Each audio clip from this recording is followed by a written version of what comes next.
Well, welcome everybody. Hang on just a minute.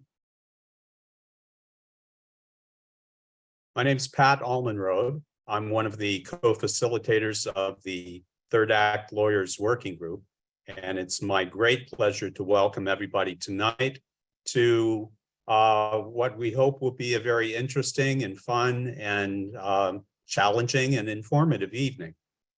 We have with us Wendy Weiser of the Brennan Center for Justice and Marc Elias of Democracy. Marc, what's the name of your blog again? My website is Democracy Docket. Democracy Docket, exactly, yes. So we'll get started in just a minute because I know you want to hear from them more than you want to hear from me, but just a couple of housekeeping things. First of all, this evening is for lawyers and non-lawyers. But a special message to the lawyers out there: if you are interested, please join the Third Act Lawyers Working Group.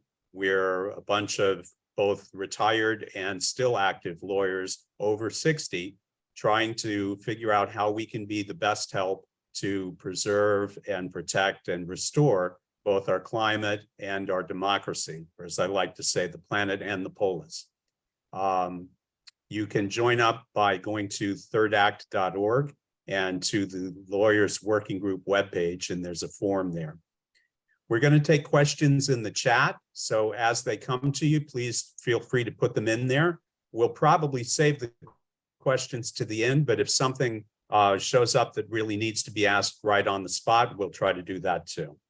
So I think without further ado, I'm going to turn it over to my partner in crime, Marc Friedman, who will introduce our panelists. Marc is moderating our conversation tonight. He recently joined Third Act Lawyers after retiring from a 27-year legal career at Intel, where he most recently served as vice president and associate general counsel. So Marc, let me spotlight you. Thanks, Pat. Take it away. Thanks everyone for coming tonight and taking time on this another crazy evening in the recent history of American democracy. So it's a lot going on. I really hope that tonight we can widen the lens a bit, get past the daily noise like today's, and help educate this community on really some of the biggest problems facing our democracy, and most importantly, how this community can help. I think that's really the goal of tonight's program. I'm really honored and thrilled to have two such prominent speakers tonight, who have really are leaders in the fight to protect our democracy from threats that I think most of us didn't expect to see in our lifetime. So it's incredibly important work, and we have two of the outstanding leaders in that field with us. We're very fortunate to have them. The first is Wendy Weiser, who directs the democracy program at the Brennan Center. For those of you who don't know it, the Brennan Center is a renowned think tank, public interest organization dedicated to strengthening democracy and justice. Her specific democracy program focuses on voting rights, campaign finance reform, redistricting integrity, and fair courts. Marc Elias, who I think a lot of you would know as well, heads up and recently founded the Elias Law Group, and also Democracy Docket, which we mentioned, which is an advocacy platform and information source that really focuses on voting rights, fair elections, and democracy. Marc is also famous for litigating and winning more than 60 lawsuits in 2020 against suppressing the vote. We're all thankful to him for that work. So thank you, Marc, for fighting the fight. As both of you know, let's get started. Third Act was created in 2021 by Bill McKibben, and the goal of the organization was really to galvanize this community of older Americans, 60 and above roughly, which is the largest growing age cohort in the US, to really embrace and find purpose in the third acts of their lives. I want to just start briefly with some personal context from each of you on how you ended up in a place today where you devoted all of your work, focus, and energy to protecting democracy. If you could just give us that context, a little bit of a personal story to begin with, I think that'd be super helpful. Let's start with Wendy. Thanks. Well, thank you so much, Marc and Pat, for the introduction and for this evening. And thank you everyone else for participating in this and for caring so much about this crazy democratic decline that we're all fighting to fighting against. I did not intend to be focused on voting rights, threats to our democracy. When I joined the Brennan Center many years ago, I actually was working on some civil rights issues and on strengthening our court system when Congress had passed a federal law in the wake of the 2000 election that caused all states to have to change their election laws to upgrade their voting machines and their voter registration systems. And we were engaged by a coalition to actually look into what was going on in the states and to find out whether or not this was going to be harmful to civil rights. And it started in just 6 states, did some studies, and discovered the ways in which states were implementing these new seemingly neutral requirements. We're going to threaten to disenfranchise 20% of new registrants and had a whole host of other shenanigans that were being floated, and got alarmed and built a program and started saber rattling and getting others engaged to try to fight what was the earlier manifestations of this now full-on assault on democracy that we're now facing. But I think it was the discovery of the early rustlings of this strategy, which seemed so alarming, that caused me to shift focus and direct my career to trying to fight that. Thanks, Wendy. Marc? So like Wendy, I did not intend to start down this path. And in some ways, I still find it kind of remarkable I did. I built a career as a Democratic side campaign finance lawyer. And probably for the first 25 years of my practice, the only thing that Wendy or anyone in her building would know about me was I was a Democrat who used the campaign finance laws to help Democrats, which was not always to the liking of the Brennan Center. And I was, I was proud to do that work. I am proud to do that work. I'm proud to have represented Senator Kerry's presidential campaign, President Obama's presidential campaign, to have represented Secretary Clinton's presidential campaign, and all of those, and continue to this day to represent, Democratic candidates, senators, House members, and national and state party committees. And that's really what I thought my career would be, with a side of sort of doing the same work for corporate America. Corporations had PACs, corporations had interests in how their employees could give, how their executives could give. And that was really my career, until one night in November of 2016, when I woke up and I realized the country that I thought I lived in, I didn't. I had always had a peculiar sidelight as a recount lawyer. So I was kind of like the Democratic Party's leading recount lawyer, which is, not really enough to make a living doing. And then I got into redistricting. So I was the Democratic Party's leading redistricting lawyer and recount lawyer. So I found 2 things, one that happens every 10 years and one that happens, at most every 2 years. But the bread and butter of my practice was representing Democratic campaigns, and like I said, corporations and trade associations and the like. And, that night I was in the suite, the larger suite that Secretary Clinton was in when the election returns came in. They were very surprising. And they were surprising not just because the polls were wrong, they were surprising not just because of, we thought we were going to win, but they were surprising because they told me something about the country I didn't know. They told me something about the country that I actually didn't believe was true. And so in the wake of 2016, I wasn't sure what I wanted to do with my life. I wasn't sure if I wanted to stay in law. I wasn't sure if I wanted to go teach, do something else, get into a different area of the law. And the next thing that happened was actually more disappointing than losing an election. Losing an election, I'd been through a lot of close elections. I had lost elections before. I'd won close elections. I've been involved in winning close elections. I'd done Al Franken's recount that went on for 7 months. So I knew the give and take of campaigns. But what happened next was essentially a wholesale surrender of the Republican Party to authoritarianism. And I never thought I'd see that. You know, I as partisan a Democrat as I had been, I thought I knew the Republicans on the other side. I actually had a very close, much to the chagrin of the Brennan Center, I had a very good working relationship with Don McGahn, who was Donald Trump's general counsel when he was on the Federal Election Commission. And I thought I knew who he was. I thought I knew who the lawyers and the operatives on the other side were. They believed in a different America than I did, but they believed fundamentally, I thought, in the same America that I did, if that makes any sense. And with that revelation, I really did a hard pivot in my career, and I started focusing almost exclusively. People ask me what hobbies I have, and the answer is none. All I do is democracy. Like, all I do is democracy. And when people ask me like why, and by the way, I left a big corporate law firm, not because it was a bad law firm, but because they don't just do democracy.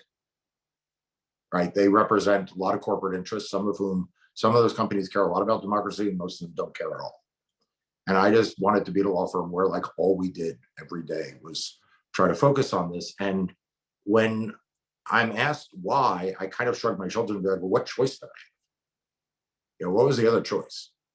When I was being bar mitzvahed on Long Island in the early 1980s, there was an older gentleman, at that point seemed quite old. I'm sure now in retrospect, he was probably 50.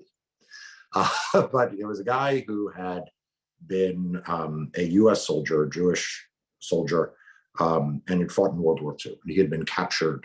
He was a prisoner of war and was captured by the Nazis.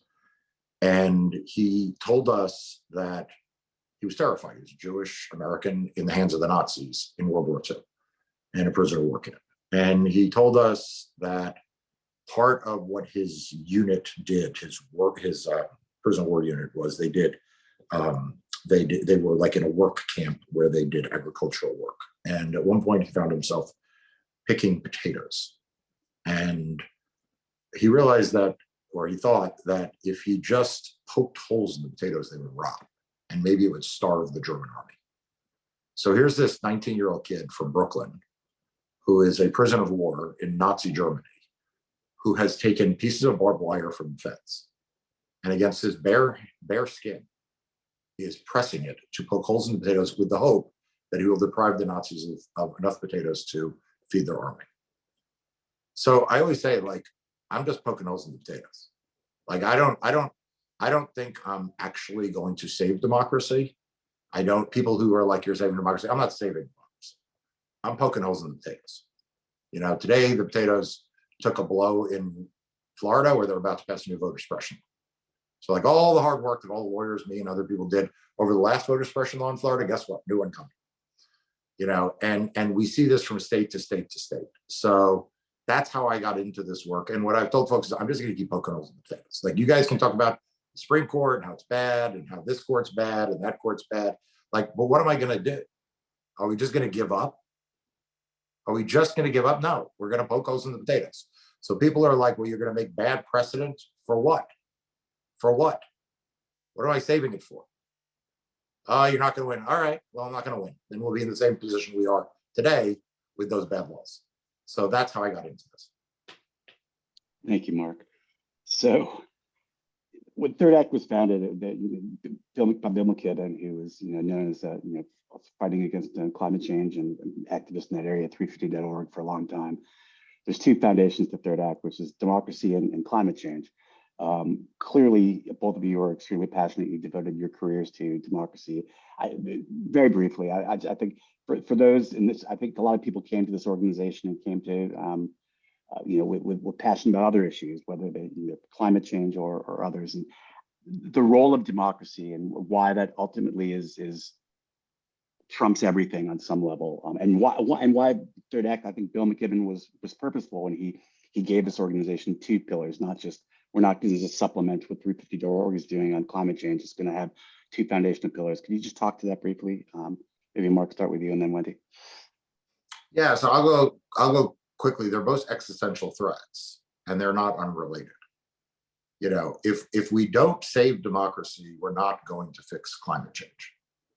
If we don't save democracy, we're not going to fix immigration.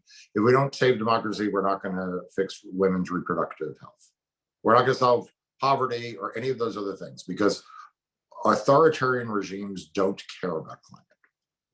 Authoritarian regimes don't care about individual rights. Authoritarian regimes don't care about feeding their populace. They just care about power. And so we have to care about democracy, because democracy is the thing that makes government nimble. It is what makes, you know, if you think of democracy like the heart and circulation system, it is what gives the arteries their elasticity. Authoritarianism makes them sclerotic. And so you will not have climate change if we lose democracy. And the flip side is also true. Climate is driving the policy choices that are making authoritarianism more popular. You know, it is the heating of the planet and the unpredictable weather events that are causing people to migrate and posing immigration challenges. It is those challenges that are making people compete in the West for water, right? And setting off a whole set of things that undermine the trust necessary in a democratic regime. So I hate to say this to folks, because I usually pitching this to the climate folks about democracy, but I'd say it either way. Like, you can't just tackle one big problem. Like, you can't give $3.5 billion to climate and nothing to democracy. And you can't just solve democracy, because you're not going to solve it. It's not going to be sustainable if you can't fix the existential threat to people living, which is climate. That's my view. Thanks, Mark. Wendy? So I will echo Mark. We do always say that you can't solve our problems if you don't fix our democracy, and that is most apparent with the climate crisis. I'll say that even before the recent deterioration of our democracy, a lot of groups that focus on climate change were coming to us and recognizing that the gains that they were making, or the gains that they were trying to make, were being thwarted by attacks on democracy. They were recognizing that actually voting rights and more participation leads to more pro-democracy reforms, that the rigging the system when the redistricting tends to lock in political power that is anti-climate change, anti-climate fixing, and that the money in politics problems tend to privilege the fossil fuel industry. And that has been, so for many years, a lot of the environmental groups and other climate change groups have partnered with us, recognizing that fixing democracy is essential to their own agenda. And many of them actually said is a first thing that they need to address preliminarily in order to be able to move anything that they care about. I will add courts, the capture of the courts and the capture of other institutions, regulatory institutions as well. So they're deeply intertwined, both in terms of the problem, but also in order to solve one, you need to solve both. Thank you. So tonight we're going to focus the rest of the conversation on democracy, recognizing how valuable it is to, how interrelated it is to all these other issues. And I want to ask a question, which is, we could spend hours on this, which is your biggest concerns, what's keeping you up at night. And I know this is your life, and they're infinite, but it's a real concern, because I think people get overwhelmed. I mean, every day it seems like a new threat is popping up, whether it's through state legislatures, whether it's the politicization of the courts, whether it's a barrage, right? And I think you've already alluded to that, and why you're fighting the fight you're fighting. But I want you to help us try to at least focus on where you think this group can have the most impact, and the areas that are really giving you the most concern. And if you could just highlight, each of you, one or two of those. I know it's hard to do, But given we only have an hour tonight, I think I'd like you to try to do that. So Wendy, let's start with you on this one. Right. I guess I'll go broad. I think that the first, maybe both my answers are maybe all of the above style answers, but the pervasiveness of the cynical and brazen embrace of lies and anti-democratic tactics that have taken over on the right is so. At first it was a extreme wing of the Republican Party, but it has migrated to the core and even to folks that even as recently as in the 2020 election were voices of reason and voices that were upholding the integrity of the system are embracing these not only election denialist lies, but other anti-democratic tactics, which gives me a lot of fear heading into 2024. And I'll just sort of give one minor example of this. I mean, I guess Fox News, the cynicism of that, we can see the state legislative agendas that we're gonna all talk about. But I'd say there was this one mini scandal involving this system, this database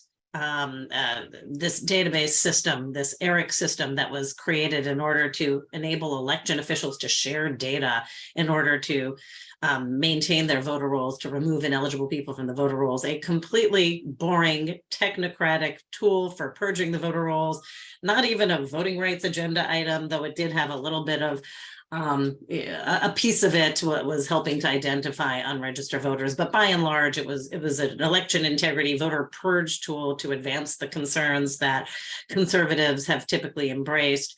And many of the people who were not only proponents of it, but even one of the Secretary of States who actually co-chaired the system started to make up lies to attack the system and to call it and to try to call into question the integrity of the voter rolls and to suggest there's some kind of Soros funded conspiracy. There was also a lot of anti-Semitic language in some of the attacks on this that not only did it lead to the unraveling of this compact that has been really good at actually making the voter rolls better, but it is now a justification sitting out there for a whole host of shenanigans that someone might try to do heading into 2024, whether it be willy-nilly voter purges that can eliminate voters, or whether it be some justification for overturning an election result because you found some widespread fraud in a voter registration system that is now not that is no longer as accurate. That gives me a lot of concern. And we're seeing in this really small place, we see it across the board. I am concerned about the extent to which these anti-democratic tactics have actually succeeded in rigging the system, essentially, in states. I mean, the success rate across the country of vote suppression legislation, of discriminatory and otherwise gerrymandered maps, and of measures that make it easier for partisans to interfere in the election process or to interfere in other elected offices or even to attack the independence of courts.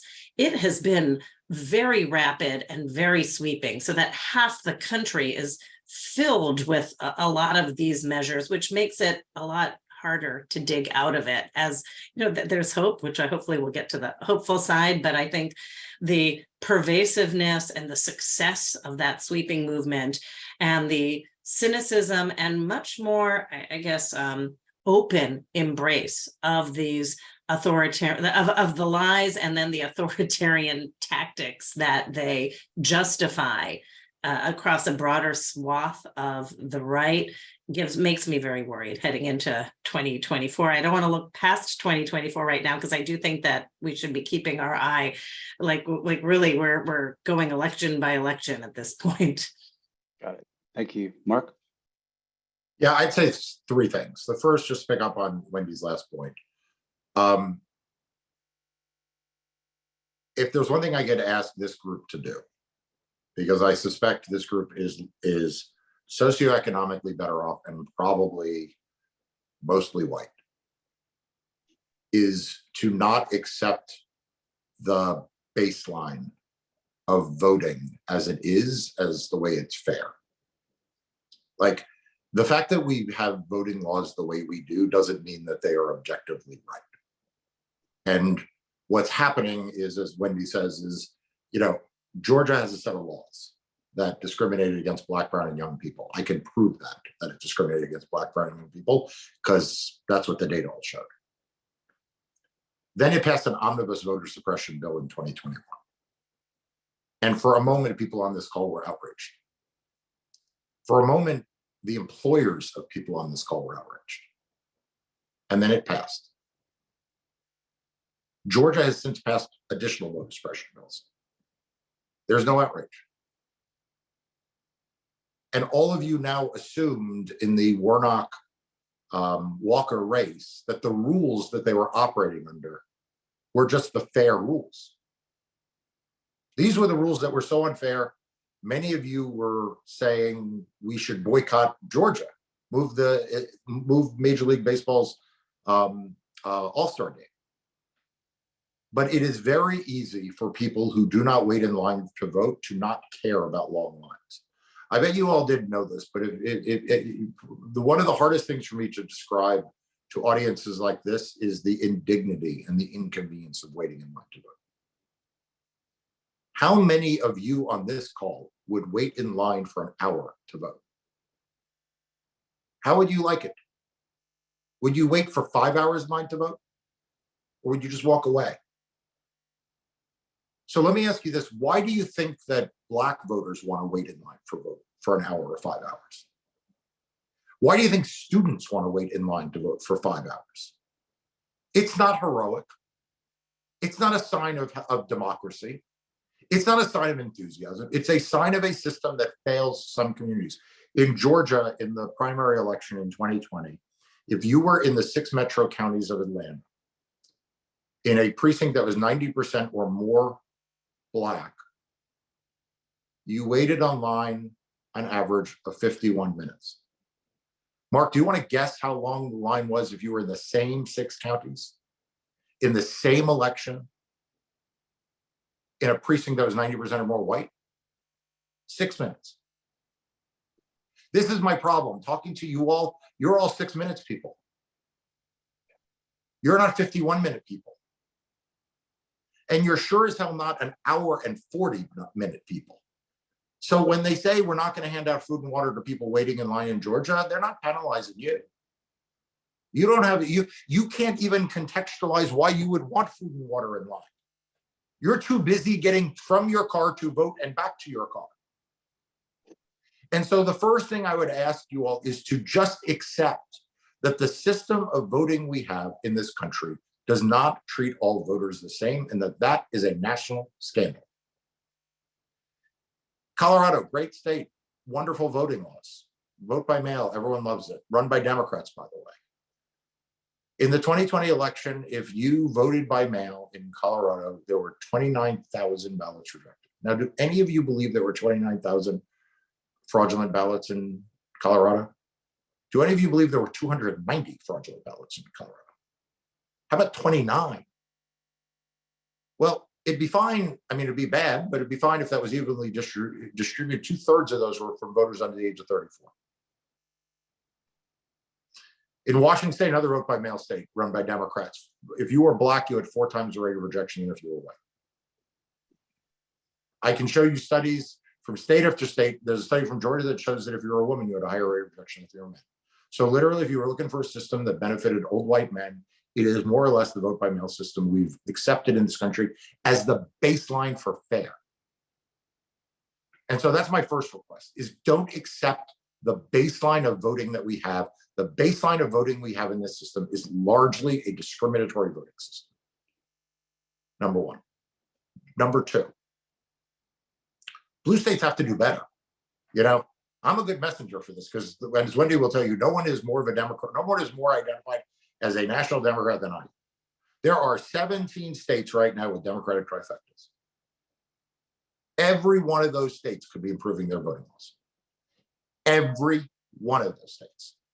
We can play the game. I played this game. I actually said this on MSNBC. There's a clip, and Nicole Wallace was like, well, how about New York? And then I said what New York could do better. How about Michigan? I said what Michigan could do better. And I've been on twice since then with Nicole Wallace, and every time she pulls out another couple of states, we can play this game all day long. There is not a single Democratic controlled state that could not improve their voting laws, and they need to. And then they need to do it again. Texas has passed law after law after law after law. Where are the blue states passing law after law after law in the other direction? More than half of the population lives in those states. And, I know Wendy and her group and others worked really hard for federal legislation, but you could do a really big deal in helping them if you leveled up what those other states were. If you made all of those states' voting laws better, it would also help us in court, because judges will point to me and say, well, why are you complaining about the food and water line ban in Georgia when there's the same ban in New York? Why is there the same ban in New York? I'm suing New York right now on behalf of the NAACP of Brooklyn.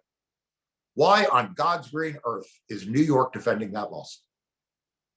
Why on God's green earth doesn't New York change their goddamn law? So that's the second thing, is you can ask blue states to do a lot better. The third is also something that relates to something Wendy said, which is what I can call the continuum of voting. And, and this is probably the most controversial thing I'll say tonight. And I don't want anyone to get me wrong. If voter registration is what engages you, do voter registration. I am not here to crap on voter registration. Voter registration is super important. Improving voter registration is important. But understand that the voting movement in this country grew out of a registration crisis, right? The crisis of the 1960s in Alabama and Mississippi was a registration crisis. The states were not allowing Black voters to register. The crisis of 2023 is not a registration crisis. It is a casting and counting crisis. So something Wendy talked about the intimidation of voters, the runaway role of partisans in interfering in elections, the vigilantes of gun-toting, body armor-wearing people at ballot drop boxes last year in Arizona. Those are the real, most acute crises. So again, I'm not saying don't do registration. I consider that like the entry point into this area. But if you really want to tackle and use your law degree and use your experience to tackle the problems facing our voting system and democracy, think further down the line. Become a poll worker.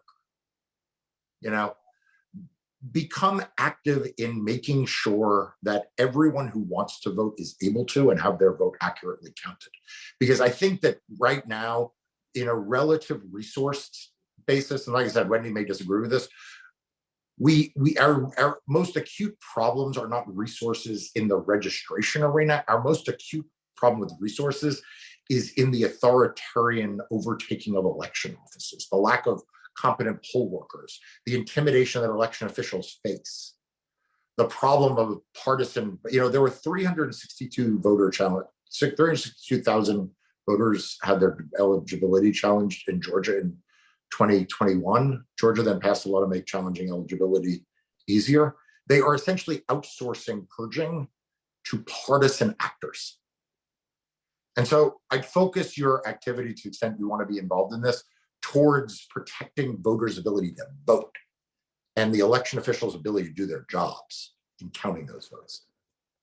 So if I wanted to just respond to that briefly, because I do agree with Mark that we've seen a real focus on the actual voting process and attacks on the counting process, and attacks, at a level of crazy that I don't think anybody would have anticipated, as well as efforts to sabotage, overturn, change those counts as well.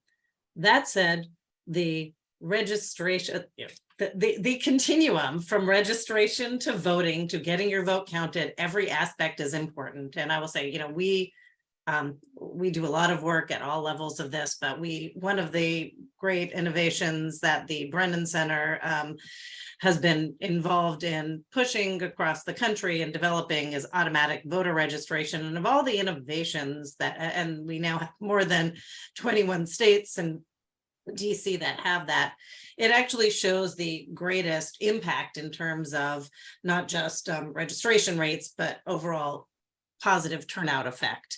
Actually just removing a registration barrier for a significant portion of the population and getting them registered so that they're automatically included on the outreach or the mail voting or whatever other system is available to encourage people to participate.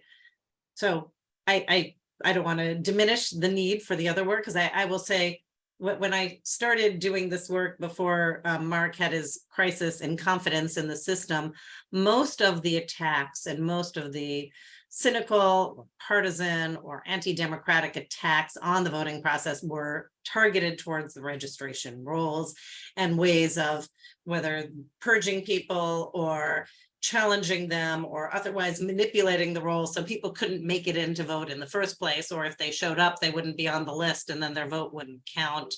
Again, the attacks have moved downstream, but they're moving back upstream as well. So I would say both are important. And I think that there's work that can be done to support all aspects of that process. Yeah, and if I can I just want to be crystal clear so no one goes out and says Marc doesn't care about voter registration. I agree with everything Wendy said. And I tried to be very precise. Every state should adopt automatic voter registration. That's something that is, like I said, those 17 states, they all should do.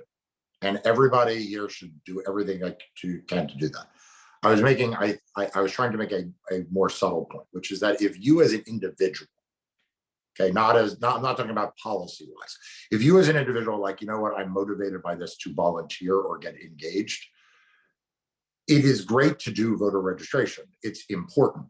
But we have a shortage of competent poll workers. We have a shortage of people who are making sure that we have honest casting and counting.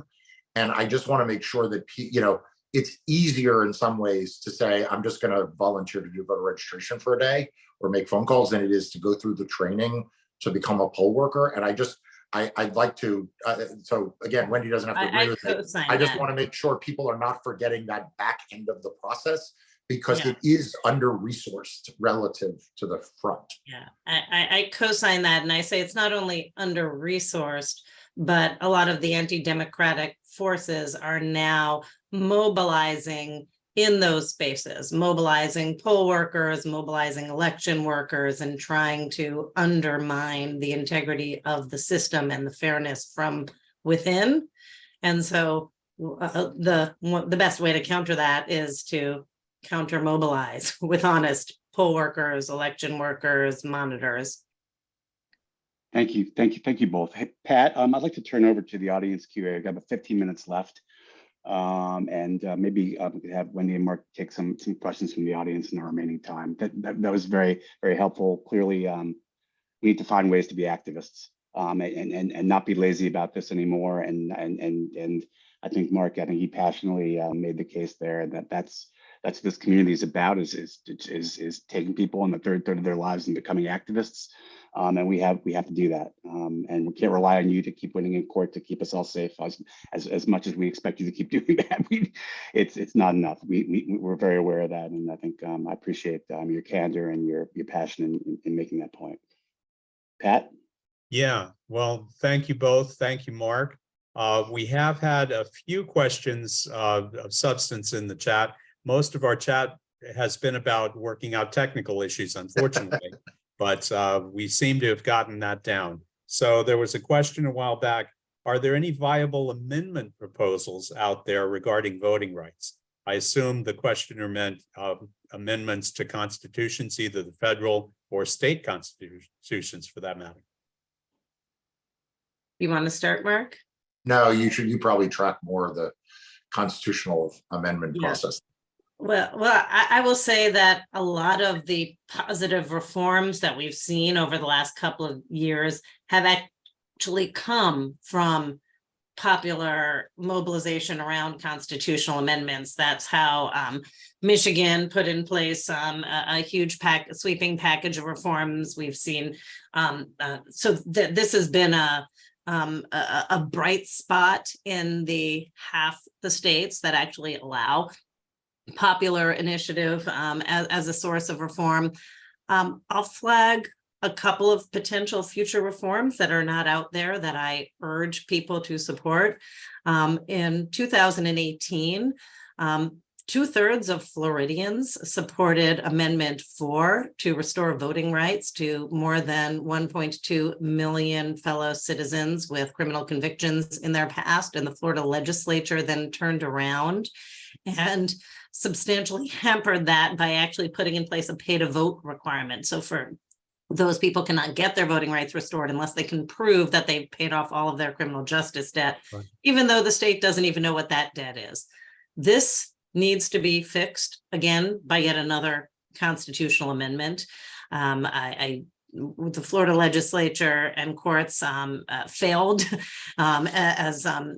in fixing that, but that amendment 4 got more votes than Ron DeSantis did for governor, than any presidential or Senate candidate. That was wildly popular in Florida. And I anticipate in 2026, a similar amendment will undo that, might be on the ballot. And so that's something that is worth looking out for. I'll flag just one other potential one coming up in Ohio. Voters passed a constitutional amendment to try to end the scourge of partisan gerrymandering in that state. The problem is they didn't give the court sufficient power to remedy any violation, at least as the court interpreted that amendment, or as the court is now interpreting that amendment.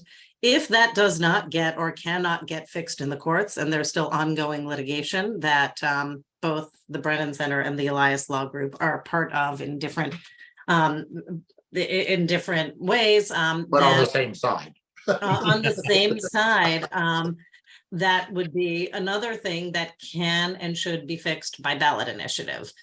Those are just a couple of examples. Arizona has I think Arizona is another place where I would look in the coming year for positive ballot initiatives, with the caveat that the state just made it a lot harder to pass those. And I'll add that in all of the anti-democratic measures, another trend that is happening simultaneous, every counter mobilization of power to try to strengthen democracy is being met by these efforts to cut it off. There's been a real push to make it harder in states that have ballot initiatives for those ballot initiatives to be successful. In Arizona, they adopted a narrow single subject rule, where it used to be that you can actually pass an election reform legislation on a ballot initiative that addressed many of these issues. Now it will have to be a whole host of little ones, but we're seeing that kind of tactic across the country, attacks on voters' power to change the law by ballot initiative. So you should speak out against those too. I'll just add one quick thing.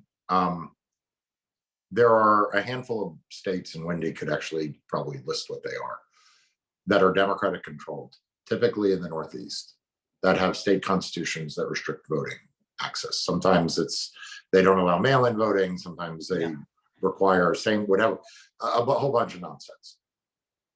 Democrats, you run the states. Amend the Constitution. Do what you need to do. Like, I'm tired of being told by Connecticut, I think is one of them, and Delaware may be one of them. Like, I'm tired of being told by these states. New York. I'm tired of being told by these states, well, we can't do anything. I'm sorry. What? Like, you're powerless? Like, I understand Democrats can't do a lot to change the Constitution in Alabama, but you're telling me you can't change the Constitution in New York to make it more pro-voter? You can't change the Constitution in Connecticut or in Rhode Island? Or I don't mean to besmirch any of these states. Like I said, Wendy could probably tell you which states it is, but I'm always surprised when I wake up and it's like Delaware. I think they struck down, the state Supreme Court struck down some mode of voting under the state constitution, and everyone's looking around in Delaware like, well, what do we do now? I'm thinking, like, first of all, there aren't that many of you. Second of all, they're all Democrats. Just change the Constitution. Just change the Constitution. Wendy, did I get the states right, or did I? Yeah, no, all those are states where there are constitutional obstacles to actually putting in place these baseline voting reforms that, you know, the package of reforms that we all understand are where we need to go. Federal legislation would certainly override that, but this can and should be done at the state level. You know, one friendly amendment is that, you know, we have seen a split in recent years. For a while, we were seeing really a growth of vote suppression and other anti-democratic measures, and maybe a smattering of efforts to improve the voting system across the board. Now we're seeing some states getting progressively better and some states getting progressively worse, and that's consistent. And so we have seen advances in the blue states, but they started off far behind. You know, many of them much farther behind even than, you know, the Georgias of the world. I mean, you know, with no mail voting or early voting in New York, for example, until very recently. And, you know, from regressive, you know, constitutions and electoral systems from like a century ago. And the reason why I keep, if it sounds like all I do is bash blue states, I think about the climate arena. Like, look at what California has done on climate.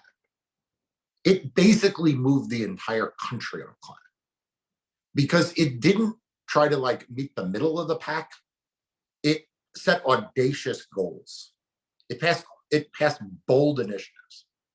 And so Wendy is, I credit her. She, I think, still lives in New York, and I left New York. So she's probably closer to the pulse of this than I am now.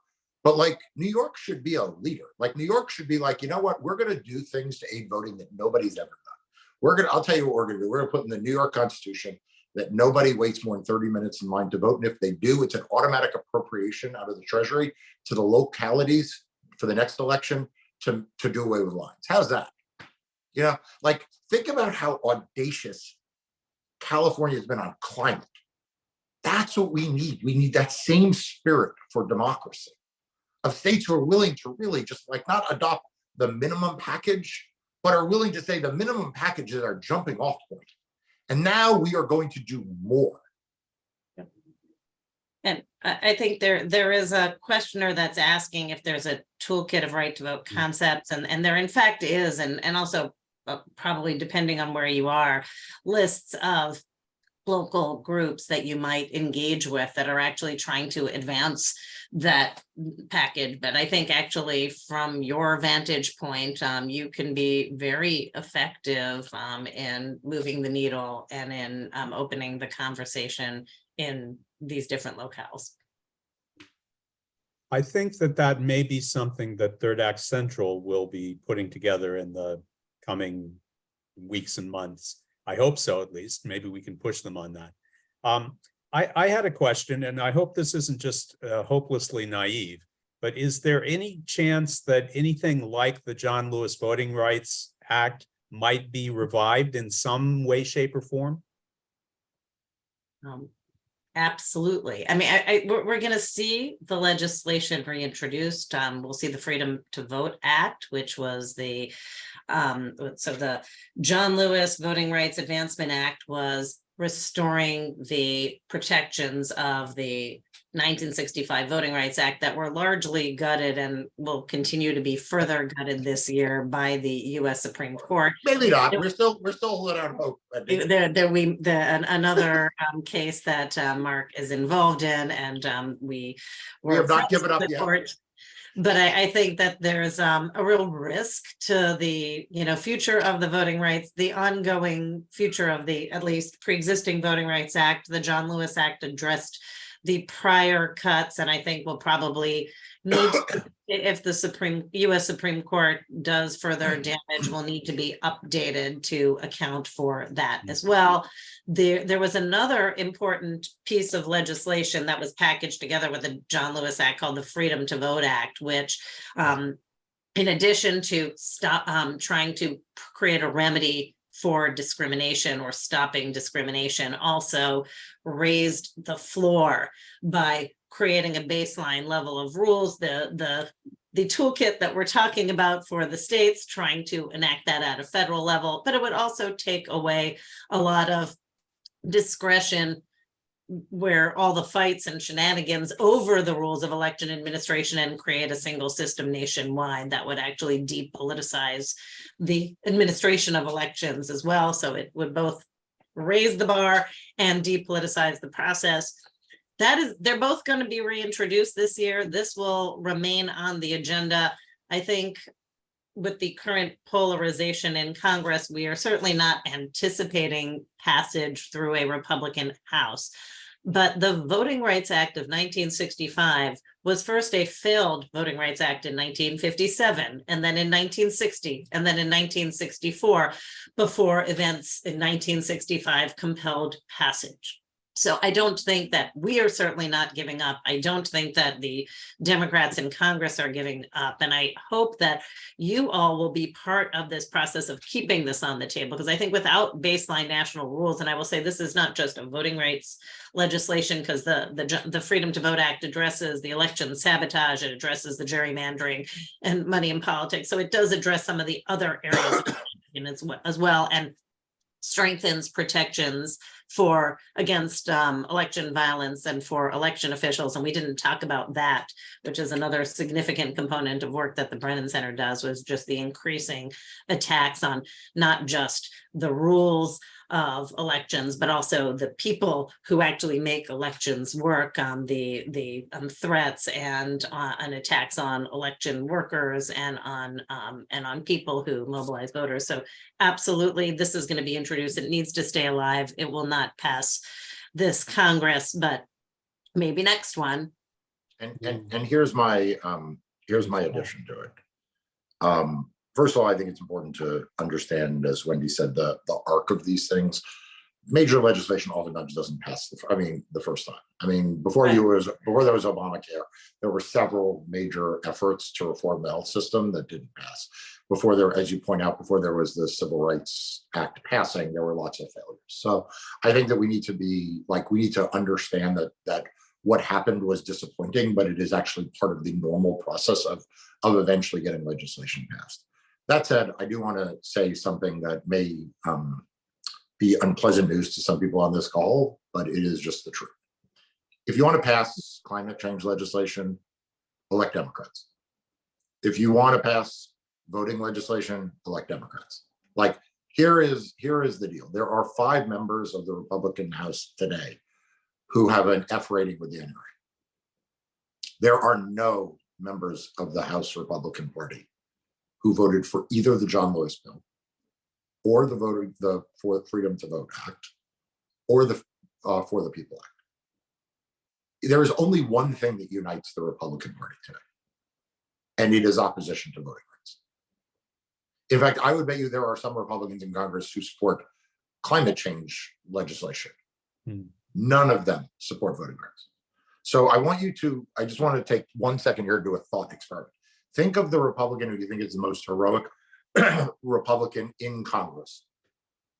They voted against voting. Adam Kinzinger voted against it. Liz Cheney voted against it. They all voted against it.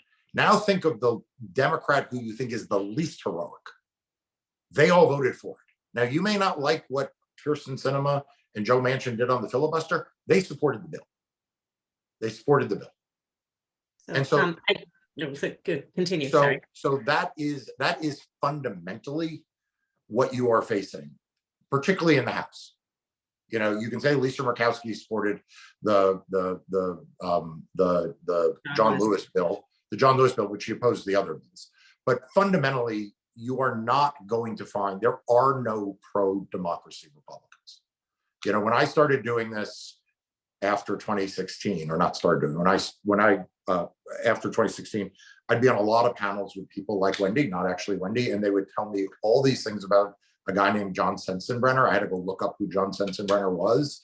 John Sensenbrenner was like a Republican that supported the Voting Rights Act. And for a long time, in my view, the fixation of finding more John Sensenbrenners obscured what was really happening.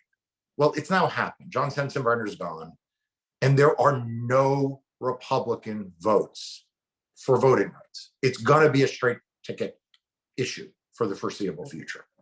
So I just wanted to clarify very vocally, the Brennan Center is nonpartisan. I said, yeah. We do not endorse any partisan message. I will say, this is just sort of a remarkable, like how quickly and thoroughly this anti-democratic strategy has swept the Republican Party. Back in 2006, the last time the Voting Rights Act was reauthorized, it was unanimous in the Senate, 98-0. It was 393 to 33 in the House. It was signed into law by President George W. Bush. Regardless of what people thought in their hearts of hearts, everybody understood that they were supposed to be for voting rights. And many of them, John Sensenbrenner included, really were passionately in favor of voting rights. And I have no doubt that there are many Republicans out there who are, deeply concerned about what's going on, and perhaps, so my view here is that unless we actually put in place these guardrails, the system will be able to be rigged more and more and more in way to make it a lot easier for this kind of authoritarianism or anti-democratic rigging to metastasize and to be unremoved. So we ultimately can't not pass this kind of legislation or something like it, because we're not going to get out of this spiral without it. Can I have 30 seconds to just respond? Go for it. Sure. Okay, great. Because I didn't want this hour to pass without saying one piece, and it relates to something Wendy just said. The other ingredients to passing the Voting Rights Act in 2006 was the business community. The leading push for it came from Walmart. The CEO of Walmart pushed for reauthorization of the Voting Rights Act. And I mean put muscle behind it. He at the time was the head of the Business Roundtable. The Business Roundtable scored it as a vote for being pro-business. If you voted against the act in 2006, you were scored by the main business organization as voting against business. So I wanted to take 15 seconds to just say, I left my big corporate law firm because I became in part disgusted by the business community. And I'm talking to a bunch of people who probably live their lives in the business community. Where are you? Where are your CEOs? Where are your boards? Other than cowering under the desk. Democracy is dying, and corporate America doesn't care. They issued a press release in a New York Times full-page ad. What was it, 2 years ago now, Wendy, or a year ago, 2 years ago in 2021? And since then, they do nothing. The business community, then you can walk this all back for the Brennan Center, that's fine. The business community struts around this country. They can fix a bank over a weekend when it's going bankrupt. The business community struts around with every problem that they can solve, except how they solve democracy. At that, they're like, we don't know. What could we do? It's not our problem. And that's the difference between Walmart and the Business Roundtable in 2006 and what we see from the business community today. It's 98-0, regardless, Wendy, as you said, what people had in their hearts. It was 98-0 because Walmart made it 98-0. And now they're doing nothing. When the business community engages now, it has a substantial impact. And I will say 2020 was a year where actually we and others partnered with the business community in lots of novel ways that actually had a tremendous impact. I mean, that election could have gone really badly. And it required a whole lot of reconfiguring of the election infrastructure and standing up new processes, getting stadia contributed by businesses getting time off for voters, getting voter education, and reconfiguring the entire way in which we run elections in a very short period of time. And that wouldn't have happened if business community didn't step up briefly. But then after the election, when there was an opportunity to actually solidify and fix the system so it didn't go into this downward death spiral, there wasn't the same engagement by the business community. And I think we are suffering as a result of that. It is not too late. There will be another opportunity. And there will be opportunities in states across the country, and there will be another opportunity at the congressional level. And I do hope that you are all part of that solution. We are very happy to help facilitate that. Well, on that happy and hopeful and upbeat note, I think we're at the end of our program. Want to thank you again, both of you, very much, Wendy Weiser and Marc Elias. Mark Friedman, thanks for your moderation of the conversation as well. I feel like I need to say what Wendy said. Third Act is a nonpartisan organization. So Mark was speaking on his own behalf, but you're welcome to clap along if that's what you want to do. Thanks again, everybody. I'm sorry about the technical issues, but we will be sending out a link to a recording, and I'm confident that the recording is going to have everything. Before we go, if you want to, remember to save the chat, because there are some interesting comments there that you might want to get back in touch with people about. So Wendy, Mark, thank you once again. Everybody, have a good evening. Thank you, everyone.